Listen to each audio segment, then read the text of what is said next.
ہے۔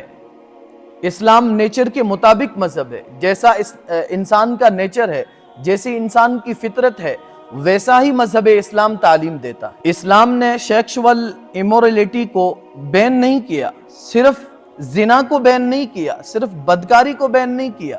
زنا سمجھتے ہیں نا، زنا کسی بھی مرد کا کسی بھی عورت کے ساتھ غلط ریلیشن کا ہونا، ناجائز تعلقات کا ہونا، صرف اسلام نے اس کو بین نہیں کیا، بلکہ اسلام میں وہ ساری ریزنز، وہ ساری وجوہات اور وہ ساری چیزیں جن کی وجہ سے انسان زنا تک پہنچتا ہے، جن کی وجہ سے سماج کے اندر بے حیائی پبلش ہوتی ہے، جس کی وجہ سے سماج کے اندر عریانیت اور فحاشی اور بدکاری پھیلتی ہے، ان تمام ریزنز کے اوپر بھی اللہ رب العزت نے مذہب اسلام کے اندر روک اور تھام لگائی۔ اسلام کی تمام تعلیمات فطرت انسانی کے مطابق ہے، ہیومن نیچر کے مطابق ہے، انسانی فطرت کے مطابق ہے۔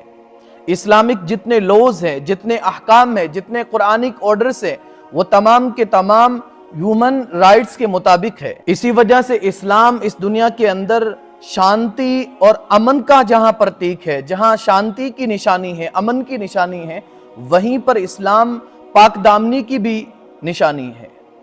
آج مذہب اسلام کے جس کانسیپٹ کو میں اپنا ٹاپک بنانا چاہ رہا ہوں وہ ہے پاک دامنی، پوترتا، چرتر کی شدھتا۔ یہ میرے آج کے سبق کا ٹاپک ہے۔ درود شریف پڑھیے۔ اللہم صلی علی سیدنا و مولانا محمد وعلی آل سیدنا و مولانا محمد وبارک وسلم۔ بسم اللہ الرحمن الرحیم وصلی اللہ علی النبی الکریم۔ اما بعد فاعوذ باللہ من الشیطان الرجیم۔ بسم اللہ الرحمن الرحیم۔ قال اللہ تبارک و تعالی فی القرآن المجید قل للمؤمنین یغضوا من ابصارهم ویحفظوا فروجهم ذلك ازکى لهم ان اللہ خبیر بما یصنعون۔ وقال اللہ تبارک و تعالی وقل للمؤمنات یغضضن من ابصارهن ویحفظن فروجهن ولا يبدين زینتهن۔ وقال اللہ تبارک و تعالی یا ایہا النبی قل لأزواجک وبناتک ونساء المؤمنین یدنین علیہن من جلابیبہن ذلك ادنى ان يعرفن فلا يؤذین وکان اللہ غفورا رحیما۔ صدق اللہ العظیم وصدق رسولہ النبی الکریم۔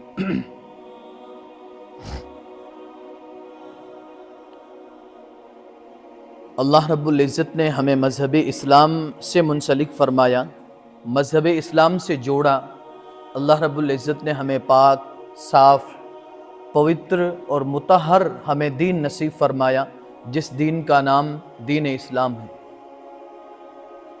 دین اسلام جہاں آخرت کی کامیابی کا راز ہے، جہاں دین اسلام کے مطابق اپنی زندگی گزارنا یہ آخرت میں سکسیس نصیب فرمائے گا، کامیابی نصیب فرمائے گا، اسی طریقے سے مذہب اسلام کی یہ خاصیت ہے کہ مذہب اسلام دنیا کے اندر بھی امن، شانتی، پوترتا، پاک دامنی اور شدھ چرتر کو اسلام ثابت کرتا ہے، اور اسلام کے مطابق جو سماج یا جو قوم بھی عمل کرے گی گویا کہ وہ سماج بہت ساری برائیوں سے دنیا میں بھی محفوظ رہے گی، بہت سارے ایونٹ سے، بہت ساری برائیوں سے اس دنیا کے اندر بھی وہ قوم جو اسلام کے مطابق زندگی گزارے گی تو وہ بہت ساری برائیوں سے، وہ سماج، وہ قوم، وہ برادری ان برائیوں سے دنیا میں بھی محفوظ رہے گی۔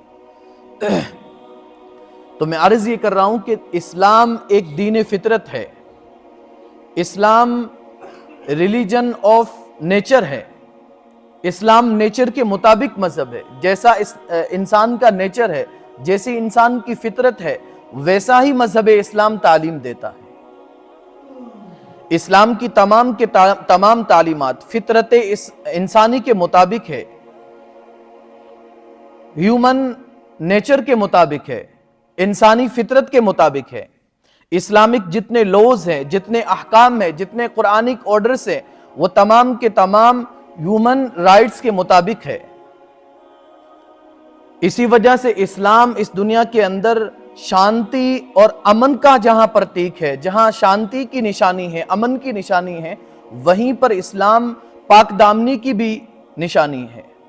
آج مذہب اسلام کے جس کانسیپٹ کو میں اپنا ٹاپک بنانا چاہ رہا ہوں وہ ہے پاک دامنی، پوترتا، چرتر کی شدھتا۔ یہ میرے آج کے سبق کا ٹاپک ہے۔ کسی بھی معاشرے کے اندر بدکاری کا پھیل جانا، فحاشی کا پھیل جانا، عریانیت، ننگے پن کا پھیل جانا، بے شرمی کا پھیل جانا، بے حیائی کا پھیل جانا، نظر بد کا پھیل جانا، اور اسی کو انگلش میں بول دیا جاتا ہے سیکشول ایمورلٹی، یعنی زنا کا پھیل جانا۔ زنا کا پھیل جانا یہ کسی بھی دنیا کے کسی بھی مہذب اور کسی بھی اچھے خاندان یا اچھی قوم یا اچھی برادری کو اچھا نہیں لگتا۔ اپنی سماج کے اندر، اپنی سوسائٹی کے اندر زنا کا عام ہو جانا، بدکاری کا، بے حیائی کا عام ہو جانا، بے پردگی کا عام ہو جانا، ماں، بہن، بیٹی اور بہو کے اندر سے فرق کا ختم ہو جانا، ظاہری طور پر بھی یہ کوئی بھی سمجھدار سوسائٹی، کوئی بھی تہذیب والی قوم اس چیز کو برداشت نہیں کرتی ہے۔ تو یہ انسان کی ایک فطرت کے اندر ہے۔ کیا چیز انسان کی فطرت میں ہے؟ پاک دامنی، بے حیائی سے، فحاشی سے، برائی سے، زنا سے رکنا اور بے حیائی سے رکنا، یہ انسان کے نیچر کے اندر ہے۔ تو اسلام بھی ہمیں اسی چیز کی تعلیم دیتا ہے۔ اسلام نے سیکشول ایمورلٹی کو بین نہیں کیا، صرف زنا کو بین نہیں کیا، صرف بدکاری کو بین نہیں کیا۔ زنا سمجھتے ہیں نا، زنا کسی بھی مرد کا کسی بھی عورت کے ساتھ غلط ریلیشن کا ہونا، ناجائز تعلقات کا ہونا، صرف اسلام نے اس کو بین نہیں کیا، بلکہ اسلام میں وہ ساری ریزنز، وہ ساری وجوہات اور وہ ساری چیزیں جن کی وجہ سے انسان زنا تک پہنچتا ہے، جن کی وجہ سے سماج کے اندر بے حیائی پبلش ہوتی ہے، جس کی وجہ سے سماج کے اندر عریانیت اور فحاشی اور بدکاری پھیلتی ہے، ان تمام ریزنز کے اوپر بھی اللہ رب العزت نے مذہب اسلام کے اندر روک اور تھام لگائی ہے۔ سمجھ رہے ہیں نا میں کیا بات سمجھانے کی کوشش کر رہا ہوں؟ سماج کے اندر غلط ریلیشن کا، ناجائز تعلقات کا، میل اور فیمیل کا، جو جائز تعلقات ہے، اس کے علاوہ جو ناجائز تعلقات ہے اس کو تو اسلام نے بین کیا ہی ہے، اس کے اوپر تو پابندی لگائی ہے۔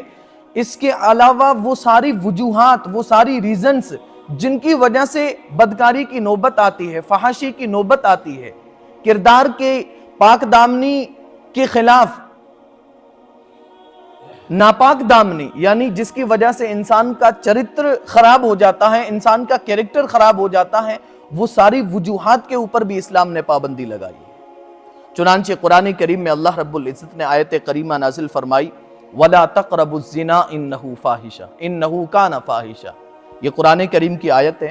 اللہ نے ارشاد فرمایا اے ایمان والو وَلَا تَقْرَبُوا الزِّنَا، زنا کے قریب بھی مت جاؤ، زنا کرنا نہیں، وَلَا تَقْرَبُوا الزِّنَا، جو اللہ رب العزت نے ورڈ سے استعمال فرمائے، وَلَا تَقْرَبُوا الزِّنَا، زنا کے قریب بھی مت پھٹکو، إِنَّهُ كَانَ فَاحِشَةٌ، فاحشہ کہتے ہیں کھلی ہوئی بے حیائی کو۔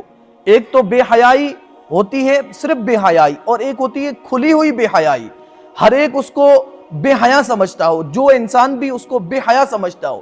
چنانچہ صرف ویسٹ کلچر کو نکال کر کے، امریکن کلچر، ویسٹ کلچر کو، جرمن کلچر کو نکال کر کے جتنی بھی قومیں دنیا میں آباد ہیں، تمام کے تمام قومیں اس زنا کو برا سمجھتی ہیں، زنا کو برا سمجھتی ہیں۔ حتیٰ کہ اگر کسی عزت دار لوگوں کے سامنے، بلکہ چھوٹے معصوم اور بچوں کے سامنے یہی عریانیت کا کام، یہی فاحشہ کا کام، یہی بدکاری کا کام اگر جانور بھی کرتے ہیں تو بڑے لوگ، چاہے وہ کسی بھی مذہب کے ہوں، وہ چاہتے ہیں کہ یہ بچے وہ سین نہ دیکھ سکے۔ اس چیز کو، یہی تو وجہ ہے کہ یہ برائی ہے، کھلی ہوئی برائی ہے۔ اگر کھلی ہوئی برائی نہیں ہوتی تو پھر بچوں سے اس کو کیوں دور کیا جاتا؟ اس کا مطلب دنیا کی مہذب جتنی قومیں ہیں، جو تہذیب والی ہے، جو ثقافت والی ہے، جو سمجھداری ہے، یہ ایک انسان کی نیچر ہے کہ یہ برا کام ہے۔ تو اسلام ہمیں اس بات سے روکتا ہے وَلَا تَقْرَبُوا الزِّنَا، زنا کے قریب بھی مت جاؤ، انہو کان فاحشہ، کیونکہ یہ کھلی ہوئی بدکاری ہے، اوپنلی یہ بدکاری ہے۔ پھر آگے اللہ نے فرمایا وساء سبیلا، اور یہ بہت برا راستہ ہے، اور یہ جو زنا کا بدکاری کا راستہ ہے بہت برا راستہ ہے۔ دیکھو میں ایک اور بات عرض کروں، اگر انگلش کے الفاظ میں میرے اگر آگے پیچھے ہو جائے تو میں چونکہ انگلش کا کوئی لیکچرار نہیں ہوں، میں اس وجہ سے انگلش کے ورڈز بول دیتا ہوں، شبد بول دیتا ہوں تاکہ جوان جو لوگ ہیں ان کو سمجھنے میں کوئی چیز آسانی ہو۔ اردو کی کوئی ٹرم، شریعت کی کوئی ٹرم بولنے میں، اصطلاح بولنے میں شاید ان کے یہاں کیا ہوگا، مشکل آئے گی، ایک دم سے سمجھ میں نہیں آئے گی۔ اسی وجہ سے میں کوشش کرتا ہوں کہ اس طرح کی جو اسلام یا اردو کی جو بھاری ٹرمز ہے جو ہر انسان نہیں سمجھتا، تو میں کوشش کرتا ہوں کہ اس کو انگلش کے ورڈ سے یا ہندی کے کسی شبد سے سمجھانے کی کوشش کروں۔ تو اللہ نے سب سے پہلے تو قرآن کریم کی آیت نازل فرمائی وَلَا تَقْرَبُوا الزِّنَا إِنَّهُ كَانَ فَاحِشًا، زنا کی قریب بھی مت جاؤ، یہ کھلی ہوئی بے حیائی ہے، وَسَاءَ سَبِیلًا، اور جو اس راستے پر چلے گا بہت برے راستے پر چلے گا۔ اسی تعلق سے نبی علیہ السلام کی ایک روایت موجود ہے جو مسلم شریف میں روایت موجود ہے۔ آپ علیہ السلام نے ارشاد فرمایا لا یزنی الزانی حین یزنی وہو مؤمن، کہ زنا کرنے والا، بدکاری کرنے والا، سیکشول امورلٹی کرنے والا جب بھی گناہ کرتا ہے، جب زنا کرتا ہے، جب وہ بدکاری کرتا ہے، وہو مؤمن، تو وہ اس حال میں ایمان والا باقی نہیں رہتا ہے، اس کے دل سے ایمان ختم ہو چکا ہوتا ہے۔ کچھ احادیث کے اندر یہ بھی ارشاد فرمایا گیا کہ جب بھی ایک انسان بدکاری کرتا ہے، برا کام اور بے حیائی کا کام کرتا ہے، ناجائز تعلقات کرتا ہے، تو اس وقت اس کے دل سے ایمان نکل جاتا ہے اور آسمان اور دنیا کے بیچ میں لٹکتا رہتا ہے۔ یعنی کہ اس کا مطلب کیا نکلے گا کہ اگر وہ اسی حالت میں اگر اس کے اوپر موت آ جائے گی تو وہ ایمان کی حالت میں نہیں مرے گا۔ جب وہ یعنی کہ ایمان اتنا پوتر چیز ہے، اتنی مقدس چیز ہے ایمان، اور یہ اتنا برا کام ہے کہ اس برے کام کے ہوتے ہوئے دل کے اندر ایمان ایگزسٹ نہیں کرتا، ایمان نہیں رہتا، ایمان نکل جاتا ہے۔ تو اسلام نے ہمیں یہاں تک یہ چیزیں سکھائی ہے۔ آج دیکھا جاتا ہے اپنے خاص طور سے ہندوستان میں اور دوسرے ممالک کے اندر بھی ویمنس رائٹ کے اوپر بات کی جاتی ہے، عورتوں کے حقوق کی بات کی جاتی ہے، اور عورتوں کے تحفظ کے تعلق سے بات کی جاتی ہے کہ عورتوں کو حفاظت نہیں ہوتی۔ ہندوستان میں خاص طور سے ریپ کے معاملے کتنی بڑی تعداد میں بڑھ رہے ہیں، اس کے علاوہ چھیڑ خانی کے تو کتنے واقعات دن میں پتہ نہیں کتنی جگہوں پر ہوتے ہوں گے، لیڈیز کو چھیڑ دیا جاتا ہے، برے جملے کس دیے جاتے ہیں۔ ان سب کی نوبت کیوں آئی ہے؟ ان سب کی نوبت اسی وجہ سے آئی ہے کہ آج اس بدکاری کو سماج نے برا کام یا اس بدکاری کو بدکاری کہنا یا برا سمجھنا چھوڑ دیا ہے۔ لیکن مذہب اسلام، شروع میں نے بات یہی عرض کی تھی کہ اسلام نیچر کے مطابق ہے، اسلام انسان کی فطرت کے مطابق ہے، تو اسلام سے کبھی بھی اس دنیا میں ایول یعنی برائی نہیں آ سکتی۔ اسلام ہمیشہ اچھائی کی تعلیم دیتا ہے۔ اگر کوئی بھی شخص اسلام کے نام پر کوئی ایول یعنی برا کام کر رہا ہے تو اس کا مطلب وہ اسلام کو مس یوز کر رہا ہے، اسلام کی غلط ڈیفینیشن یا اسلام کا غلط معنی لے رہا ہے۔ اسلام اس چیز کی بالکل بھی اجازت نہیں دیتا، بلکہ میں عرض یہ کر رہا ہوں کہ اسلام صرف زنا کو نہیں یا بدکاری کو صرف برا نہیں کہتا، بلکہ جتنی ریزنز ہے، جن کی وجوہات ہے، جن کی وجہ سے بدکاری کی نوبت آتی ہے، اسلام نے ان کے اوپر بھی پابندی لگائی ہے۔ میں وہاں تک آؤں گا۔ تو نبی علیہ السلام کا ارشاد جو مسلم شریف میں موجود ہے، آپ نے کہا کہ جب بدکاری کرنے والا جتنی دیر بدکاری کرتا ہے اس وقت تک ایمان اس کے دل سے نکل جاتا ہے۔ تو اس سے آگے بڑھ کر کے کیا الفاظ ہو سکتے ہیں، کیا ورڈز ہو سکتے ہیں اس کی برائی کو بیان کرنے کے لیے، اس بدکاری کی حقارت کو، اس کی بد تہذیبی کو، اس کی بدنامی کو یا اس برے عمل کو بیان کرنے کے لیے اس سے زیادہ ایک ایمان والے کے لیے اور کیا الفاظ اور کیا شبد ہو سکتے ہیں۔ نبی علیہ السلام نے کیسے انسان کی دل پر لگنے والے الفاظ کا استعمال فرمایا کہ جب زنا کرے گا تو اس کے دل میں ایمان باقی نہیں رہتا ہے۔ اس کے علاوہ قرآن کریم کے اندر ایک آیت ہے الزانیۃ والزانی فاجلدوا کل واحد منہما 100 جلدہ، کہ زنا کرنے والی، یہی زنا کے معنی سمجھ رہے ہیں نا، بدکاری کرنے والا، الزانیہ اگر وہ عورت ہے، والزانی اور زنا کرنے والا ہے اور شادی شدہ نہیں ہے، ان میرڈ ہے، تو ان کو فجلدوا کل واحد منہما 100 جلدہ، تو ان میں سے ہر ایک کو 100 کوڑے مارے جائیں گے اور پبلکلی مارے جائیں گے، چوراہے پر کھڑا کر کے،